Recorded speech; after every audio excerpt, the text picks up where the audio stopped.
ici Adeline. Et Laura. Aujourd'hui on me retrouve quand on va visiter le Chamachinentel. Vous embarque.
Les gens, on sort du Chamachinentel, qui est un café qui a en fait été fait dans un hanok. Donc un hanok, c'est une maison coréenne traditionnelle.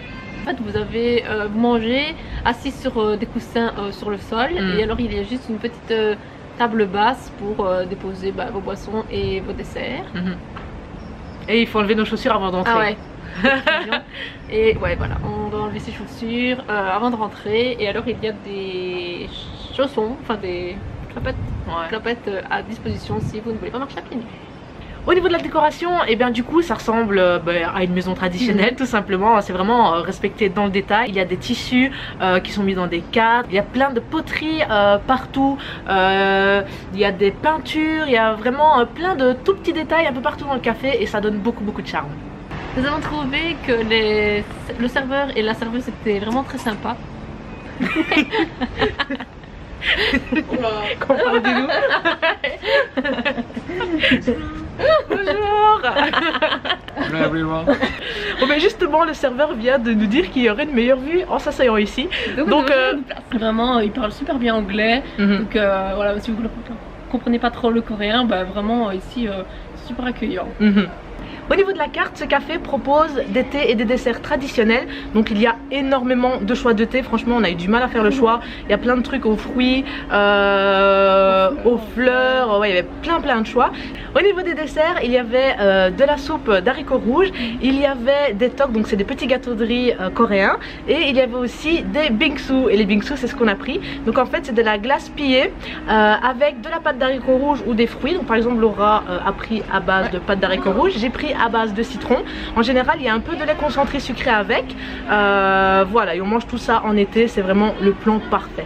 Donc personnellement j'ai pris un bingsu haricots rouges. Et donc le serveur, comme il est super gentil, nous l'a présenté. Et alors il y avait un genre de toc au-dessus. Et il dit il faut manger en premier parce que c'est super bon hein. Donc voilà, j'ai mangé en premier, c'était très bon. Et le bingsu était très bon. Et c'était bien parce qu'en fait les haricots rouges c'était des vrais haricots rouges. Et en boisson j'ai pris un thé aux fleurs, ice flower tea, donc à thé aux fleurs. Et en fait c'était, ça ressemblait un peu à la grenadine, c'était fraise, omija et alors le truc trop bien, il y avait des glaçons avec des fleurs dedans. Des fleurs de camomille mises dans des glaçons et franchement c'était trop beau. Ça se mangeait pas, hein, l'idée là. Ça se mangeait pas, je pense pas, mais c'était super beau visuellement, donc vraiment c'était, et le thé était très bon. Donc moi j'ai également pris un bingsu parce que voilà le bingsu en été c'est trop bien, c'est trop les pieds. Il était très bon d'ailleurs, vraiment très frais, très bon. Au niveau de la boisson, j'ai pris un thé aux fleurs de lotus. Donc le goût était vraiment subtil, très soft, très doux et c'était super agréable. J'ai énormément aimé et en plus pour ce thé, il y avait toute une petite cérémonie à faire.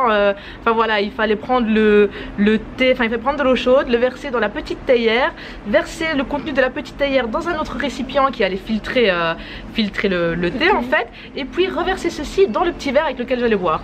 Donc voilà, il y avait plusieurs étapes, donc c'était la première fois que je faisais ça et c'était vraiment super chouette. Au niveau des prix, en fait les desserts c'était vraiment pas cher du tout, enfin pas cher du tout, vraiment pas cher. En fait les bingsu c'était aux alentours de dans ces 10 000 won, donc plus ou moins 8 €. Et il y avait des petits desserts traditionnels coréens, ça allait entre 3 000 et 5 000 je pense. 7 000 won. 7 000, ouais, 7 000. Donc voilà, c'est encore assez raisonnable pour des desserts faits à la fait main, fait maison. Par contre au niveau des boissons c'était un peu plus cher, les thés tournaient aux alentours de 10 000 won.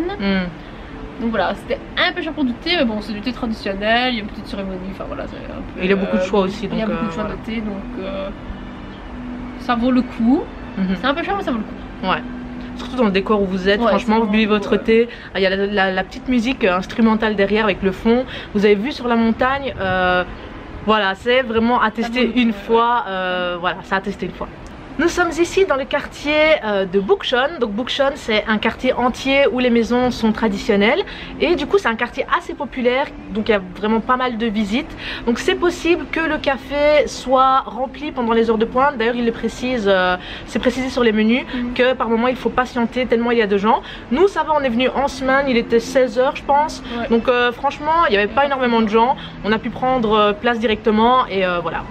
Si vous voulez retrouver toutes les photos, toutes les infos et l'adresse de ce très chouette café Hanok, on vous met le lien en barre d'infos. On vous donne rendez-vous dimanche prochain pour le nouveau café et comme on dit chez nous, Grabetch.